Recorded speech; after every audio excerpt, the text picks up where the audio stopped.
Hello, hello. You're with Janine for another episode of Trigger Warning. As usual, I've got co-founders of X Token, Gary, Russel, and Sammy Chon. Hello. Hey Janine, hey Gary. Good morning, good evening, or I should say good morning, good afternoon, good night. I just need to start doing the True Meme tagline, depending on when you're tuning in. How are you guys doing?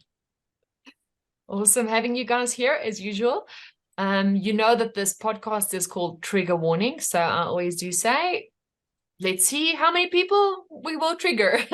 That is not the only intention why we talk. We have this conversation so that we can bring to light things that are in the news, things that are happening in the crypto world, and have forthright conversations about these things, and specifically get Gary and Sammy's take on this. So Gary and Sammy, I know recently Elon Musk, who is also known as the Doge father, was in an interview where he said, don't put all your money into one basket.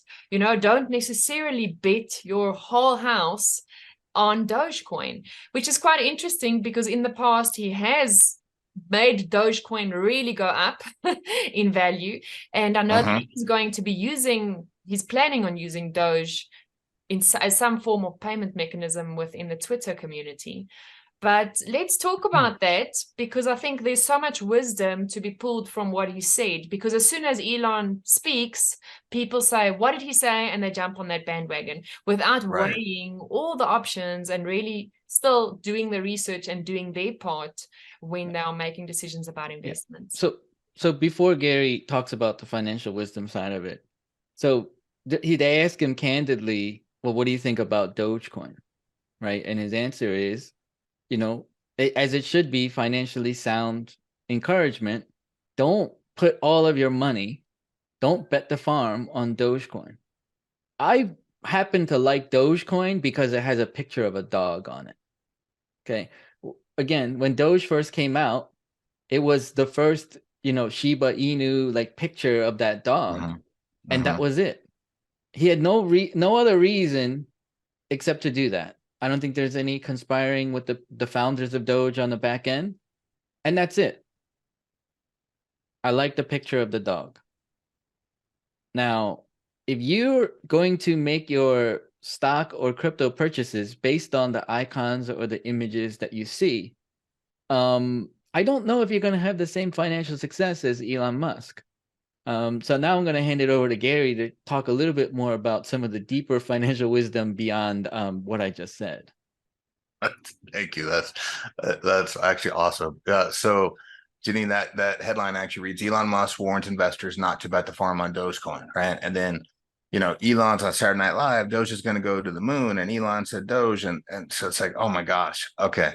So we all got to understand that Elon is like the closest thing we have to an operating AI, right? That if they were going to redo Men in Black and tell us who was aliens, Elon would be at the top of that list, right? He's just on another plane of emotions with maybe not to the genius of Nikola Tesla, because that dude went mad before he passed, but at a level that a lot of us don't understand. And Elon doesn't need money for anything. He's got money. If it's 300 billion now and it goes down to 200 billion and it goes back up, he's good. He's got money. So if he says, hey, Doge is great, he didn't say, I just took my whole entire life, my children and everything, and bet it on Doge.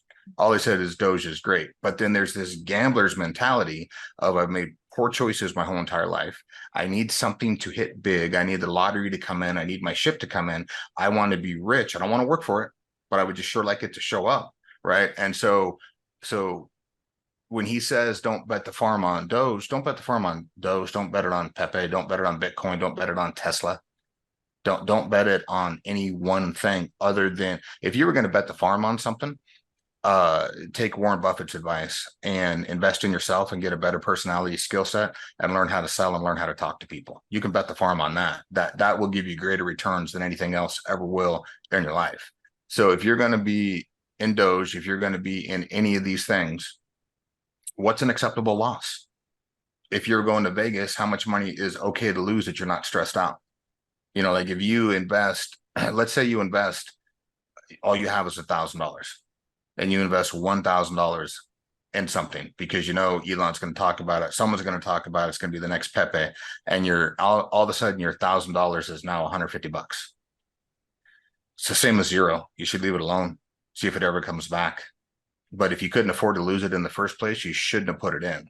So it's like taking a wealthy person's word out of context, applying it into your life in a wrong way. You know, I know people who've been involved in stuff before, and they got a little bit of return, and they went and borrowed money that wasn't theirs, that had an interest rate that they had to pay back, and then borrowed it and then put it into the investment. And then the investment went away with their borrowed money. So they lost money they didn't have. And now they're on the hook for the money, or they're on the hook for bankruptcy if it was too much money. So when I see this, he's just like, we should just all take a deep breath and calm down. Doge is not going to make you. Sure, somebody got wealthy off of Doge. Sure, somebody got wealthy off of Pepe. Sure, somebody bought the winning lottery ticket, and somebody had a patent, and somebody got this, and somebody sold Minecraft, and somebody did that. But when you take all the one-offs, hyper, super successful subsets that don't even show up in a statistical analysis out of the thing, you know, you just, nothing beats just discipline, hard work, and if your ship comes in, great. But what if while you were waiting for your ship to come in, you just decided to build your own ship? No. And then worst case, maybe you have two ships, right? So Yep. Great perspective, because I think it's very easy to see, oh, what does Elon say? Well, you know, become so overwhelmed. But Elon can afford to say, I like the dog and I don't like the frog, or whatever, you know, whatever he can go on the picture because he's one of the richest men in the world, and he can afford it. But we cannot really even compare ourselves. We cannot even take that same mindset because we're not Elon. So with that in mind, Gary, what are some criteria that you would use when doing research, when taking the emotions out of it? We're not just going on one person's word, like Elon. Oh, Elon said this, so now we have to jump on. What are your criteria for actually making a sound investment? Well, if I'm in the crypto space, sound investment, and I got a budget for holding coin, then I'm going to look to, you know, out of the top 100 coins, the top 10 that have utility. Is there real world utility, and is it something that I should park money in and forget about it for a year? In a wallet that's mine, that I have keys, that I can forget about for a year. But then that's not fun, nor is that sexy. So then what is my budget for the small, fun, sexy stuff? Because once you realize, like, all right, so there's a grown-up part of me that's going to say, we're going to have some sound investments. We're going to get some real estates. Is that a word now? We're going to get some real estate. We're going to get some hard assets. We're going to have fiat. We're going to have precious metals. We're going to have some crypto, and we're going to be balanced. But that's not fun. What about the little 4-year-old kid inside of you who wants to have a good time? That kid wants to say, maybe Doge is going to hit, maybe it's not. Maybe your portfolio of money you can lose is $5,000, and you want to take $5,000 and put it in 10 meme coins, because maybe one of them will hit, maybe it won't. But if you're watching it and you're tracking it, and it's yay, and it's up and it's down and it does this, and if it makes a bunch of money, great. And if it lost all the money you put in, well, it's fun rag. You don't care. If you can get to where that's how you're looking at stuff, the meme coins won't stress you out. Maybe you get lucky and hit one, but I think the entertainment value of being involved with the group and the Discord and watching and talking and seeing what else is doing is going to make you sharper to find the next coin that's going to be around for a while with utility. So, you know, a disciplined card player or disciplined investor isn't sexy, isn't fun. You got to mix it up a little bit. You got to have that in there. So if I'm looking at it, I'll allocate a part of the portfolio that is really almost out of my play jar. You know, like I'm setting in toys, and you guys made me redo my stuff so I didn't have so much clutter, so if you could see what's off camera. But you know, you got to have like a play in a play jar. I can buy another prop from Disney, or I could throw it in a meme coin and see what happens. Either way, I'm not looking to get a return on the money. I'm just looking for entertainment value. You know, in a proper balanced portfolio, you will do absolutely fine, and you won't wake up in the morning stressed. You'll wake up in the morning looking forward to the morning. Right. It's nice to dream. If I were Elon, what would I do? It is nice to dream, but there's so much wisdom in that. Sammy, right. All right. Well, Janine, let's take captive of what you just said. we're not Elon Musk. We're not one of the richest people on the Right. planet. Yeah. So when you put money into an investment, one of the first things is, am I willing to lose all of it if this goes to zero? Right?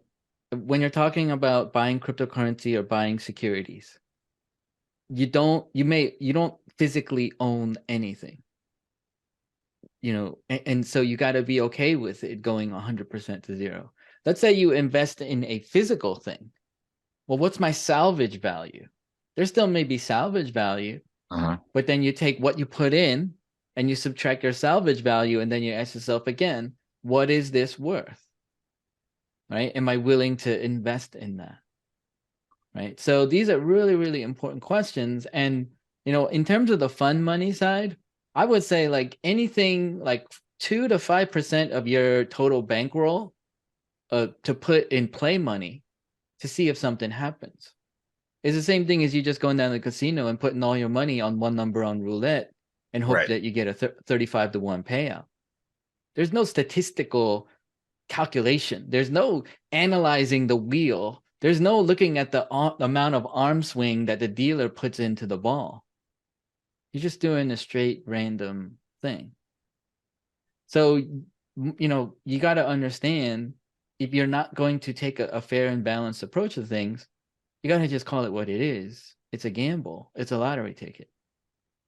And be okay with that. And if you do hit, it doesn't mean you're smarter than everybody else. You're just luckier. You got lucky. No. I mean, Well, nobody knows the mind of Elon Musk to say, oh, he just decided he's going to start talking about Doge. You're not in his inner circle. And if you heard it on Twitter, trust me, you heard it way slower than everybody else. For you to make, like you hear a tip on Twitter or Reddit or whatever it is, you're already going to be late to the game compared to other people who are in the know. And I think that's a really important thing to understand. So.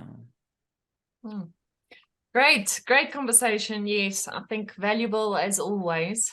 We can learn so much from just looking at what other people do and don't do, and also just looking, okay, why did you say that? Asking the questions that are sometimes not fun, and as Gary says, not fun and sexy, like getting serious about our investments, getting serious about our research and our decision making. And then, I mean, gambling is risky. I think the statistics, aren't there statistics in favor of more loss than wins in general? Isn't that how the house makes money? Make the people House lose. always wins. Yep. Exactly. So I think that's a great perspective to have. How much are you willing to gamble, and how much what can are you willing to lose? Are you willing to lose it all? So yeah, great perspective. Okay, as usual, if you have any questions for us that you'd like us to answer on this podcast, please email us at hello@axtoken.com. If you are interested in finding out more about Axtoken, please go and visit our website at axtoken.com. And we hope to see you at the next episode of Trigger Warning. We'll be keeping it real, talking about real topics, real things happening in the crypto space. So thanks for joining me today, Gary and Sammy. Absolutely. Thanks, guys. You're welcome. Thanks for tuning in. Yeah, see you soon. Bye.